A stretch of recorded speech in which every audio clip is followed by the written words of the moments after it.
Qui d'autre que le peuple a intérêt à ce que la Constitution soit efficace?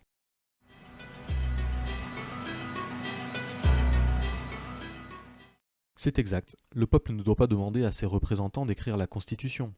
Il doit l'écrire lui-même, conformément à son propre intérêt. Et sitôt que le peuple reprend le contrôle de sa Constitution, tout s'équilibre. Le droit régit le peuple, c'est ce qui était convenu, la Constitution contraint le droit, et le peuple maîtrise la Constitution.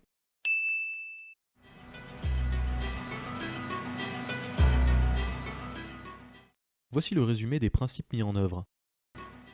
À vous qui m'écoutez, on a certainement appris, comme à moi d'ailleurs, que la Constitution c'était l'organisation des pouvoirs. C'est leur séparation, le choix des modes de scrutin, l'effet des scrutins sur le pouvoir, quel type de scrutin pour quel type d'élection, etc. Que sais-je encore. Et en effet, elle est tout ça, ne vous y trompez pas, c'est aussi sa fonction. Mais ce que l'on aurait dû vous apprendre, et ce qu'on aurait dû m'apprendre à moi aussi, c'est sa raison d'être.